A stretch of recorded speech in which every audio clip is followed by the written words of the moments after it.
folks think Kawhi Leonard will win another title, his third with 3 different teams, but it's not going to happen without the Clippers' second best player. And sources tell our Adrian Wojnarowski that Paul George is leaning toward his season debut this Thursday, as in tomorrow. Meanwhile, the other teams at Staples improved to 8-2 last night with a win over the Suns. LeBron praised Anthony Davis for playing through injuries. AD had 24-12 in the victory.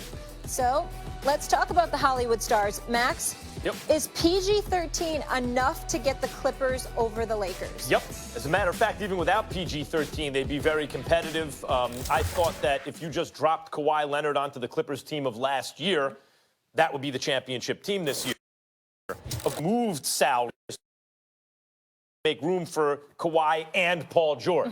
So it's not like you can just have Kawhi without Paul George because now you're missing other pieces. When you combine Paul George with Kawhi Leonard, Stephen A., what you have is two-way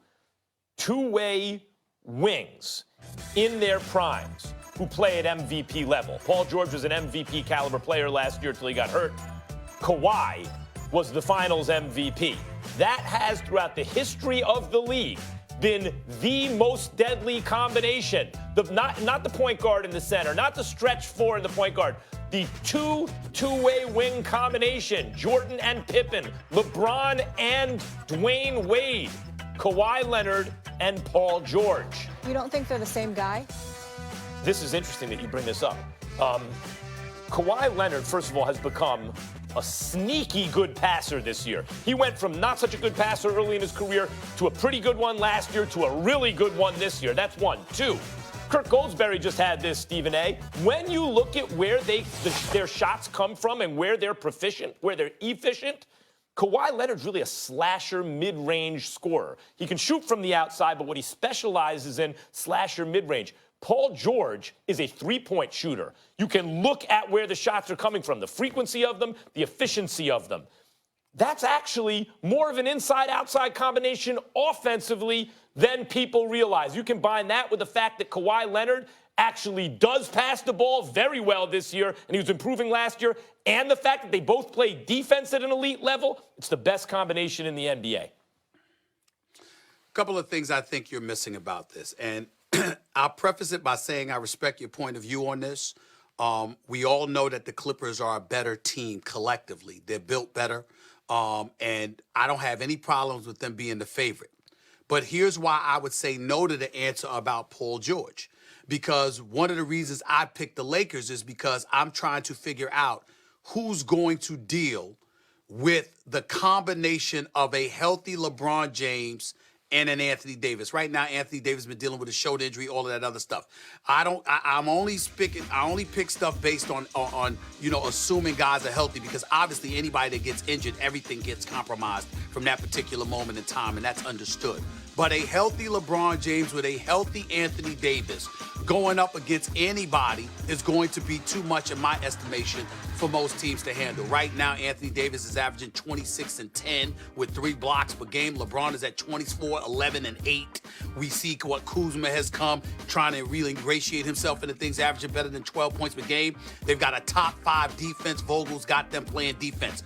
But here is the number one reason why I don't sit up there and crown Paul George and Kawhi Leonard the way others do when it comes to going up against the Lakers. I would pick Kawhi Leonard and Paul George against anybody in the NBA if they were guarding those individuals. The problem is Anthony Davis, even though Montrezl Harrell is balling. By the way, Max, look at this. This brother's averaging 20 and 7. Montrezl Harrell is a monster. I mean, this brother is special. I love Montrezl Harrell. You know, so him, I mean, he's a rough rider, and obviously he'll give Anthony Davis some problems. I get all of that.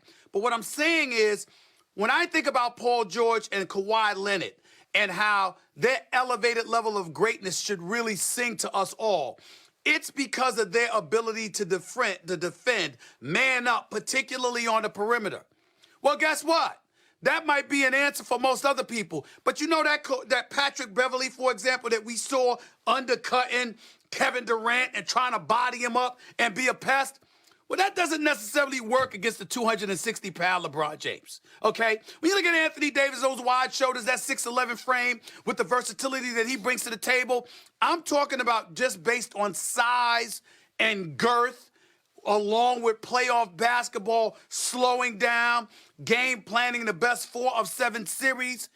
I got to see more before I'm willing to say Paul George and Kawhi Leonard are able to overcome that. If Paul George was 6'10", 6'11", and was guarding Anthony Davis, or Kawhi Leonard was guarding Anthony Davis, that would be different. But the combination of Anthony with LeBron James, because of their size and girth, is the reason that it gives me cause to pause. Look, I'll just say this about the versatility of Kawhi and Paul George defensively.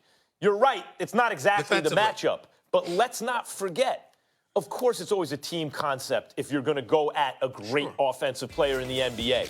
But Kawhi was ISO'd defensively on the Freak last year at times in the playoffs, and the Freak couldn't do nothing with him.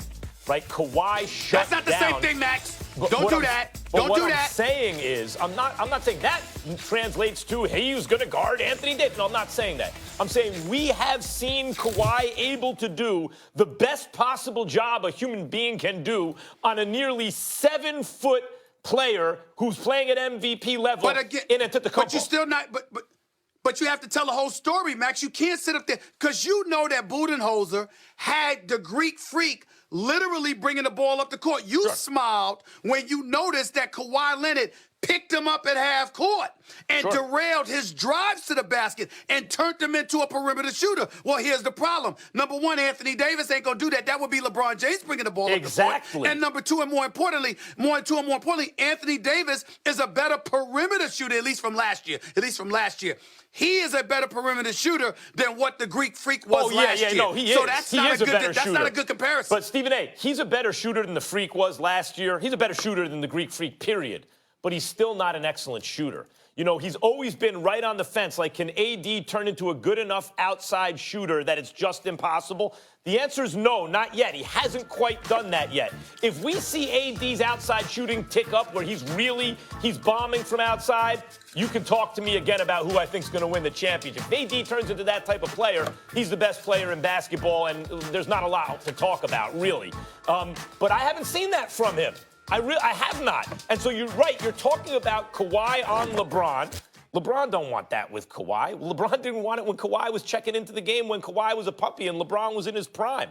Now it's Kawhi's league. You think LeBron wants no one would ever want Kawhi to guard them. That's crazy. Now you're talking about Paul George.